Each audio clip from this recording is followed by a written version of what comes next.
Interest rates are changing in 2024 or 2025, but it's happening in the next 12 months. This is why it's so important to understand the generational opportunity. For some, and for others, it could be the worst thing possible. If you're interested in what my thoughts are, definitely keep watching.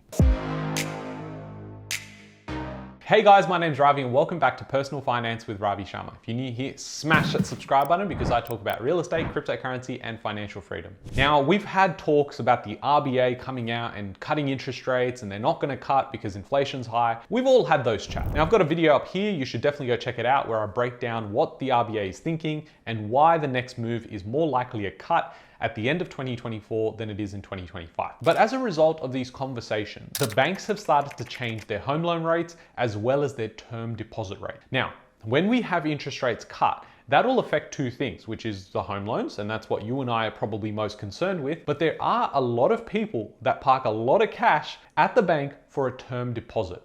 Because those term deposits are quite tasty at sort of 4%, people are like, hey, 4% risk-free, no problem, sign me up. Especially when a couple of years ago, when mortgage rates were so low, term deposit rates were like 1%, if not lower. So now that you're getting a 3x or 4x return compared to that only a couple of years ago, a lot of people that are cashed up, most likely pensioners that have a lot of money in the bank, they're saying, this is great. I don't know why people are complaining, life's good. But now we could start seeing the shift back the other way. And as much as you and I don't know what the RBA's next move is, they're starting to predict where they think rates will head, and the hints that they're dropping are based on the product that they actually drop rates on. So let me explain. Now, the August monetary policy decision was an unsurprising one. For the sixth time in a row, the RBA kept the cash rate at 4.35%. Despite what many have predicted as a hawkish tone to the accompanying statement, the response from the term deposit market was several substantial cuts. It's another blow for term deposit fans, still reeling from the blow that came last week when the Heartland Bank cut its market-leading one-year term deposit rate back to 5.3%. However, term deposit bears should also bear in mind RBA's revised timeline for inflation, pushing back the date by about 6 months once again. It now does not forecast inflation to be within earshot of the midpoint 2 to 3% target until end of 2026, potentially even 2027. Now keep in mind, they have been wrong on many occasions. So don't just think, oh, well, inflation's not gonna come down anytime soon. That means rates aren't gonna cut, and that's how I'm gonna prep. You always need to prep for both scenarios. If you're in the camp of saying interest rates are getting cut this year and you put all of your eggs into that one basket and it doesn't cut, you might be screwed. You might have to sell your property. That's why you gotta prep for both. Now, Macquarie has cut its rates up to 25 basis points.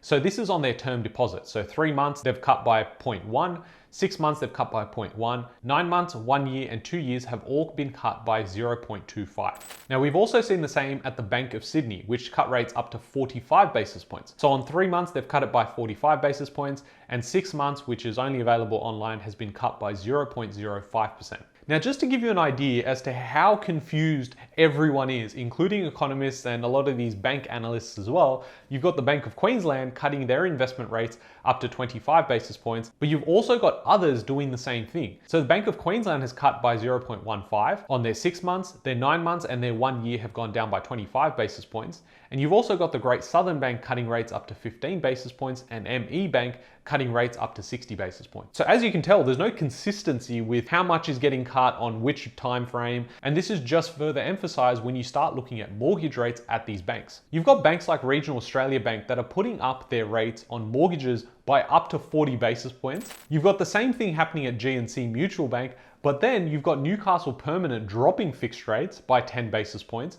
You've got FirstMac and loans.com.au lifting rates, and you've got Rams going out of business. Now, I made a video about one of the big 4 banks cutting their rates, which I'll link up here as well. We've now got Australia's 5th bank starting to reduce their rates. A wide range of Macquarie's fixed investor loans saw rates drop by 56 to 70 basis points. The interest rate on basic fixed investor loans for those making P&I repayments with an LVR of up to 70% is down below 6% for fixed periods of 2, 3, and 4 years. And at this point, we know that the Fed in the US is pretty much certain to be cutting rates in the next couple of weeks. And as a result, we've seen mortgage rates in the United States falling to the lowest level in more than a year.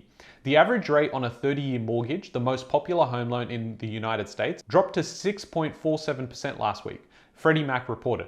The rate has been steadily easing since April, when it rose above 7%, it comes as a relief for not only buyers, but also potential sellers who have felt locked into lower rates on their existing loans and have kept their houses off the market.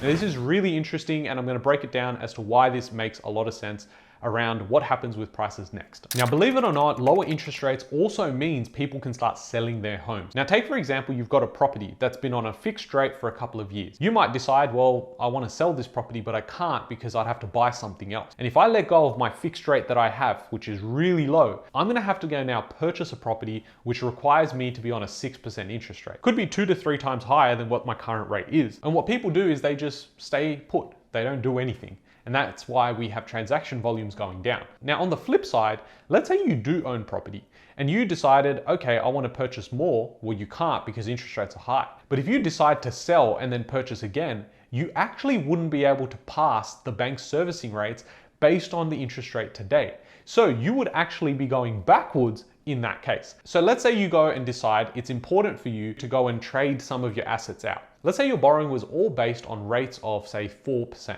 All of your borrowing capacity was done on 4%. But if they did the same capacity calculator today and they assessed it, you wouldn't be able to buy back everything you own currently. And that is the big issue that we have right now. As interest rates stay at the elevated rates that they're at, it means that people can't shift. And that is why we also have rental pressure, because you might have some properties there where, take for example, it's a family of 6 that are living in the one house, and suddenly 2 of the kids have decided over the last couple of years they're going to move out. Now they don't need a house that's as big as they needed before. So as a result, they can't transact and downsize or move somewhere, which then would free up some stock as well. I want to know what your thoughts are when it comes to interest rates. Do you think they're going to cut in 2024, or do you think they're going to cut in 2025? Let me know in the comments down below. I think either way, nobody really knows what's happening, but all we can do is prep for both scenarios and have a robust strategy. There's so many videos on this channel that you can go and check out when it comes to your strategy, wealth building, and why you want to invest in real estate. And if you do need any help and you want to just jump on a call, you can definitely contact us. There's a link in the description below where you can just have a chat with us around what you want to be doing as your next move so you can set yourself up the right way. I hope you guys have enjoyed this video. If you have, smash that like button, subscribe if you haven't already, and I'll catch you guys in the next one. Thanks, guys.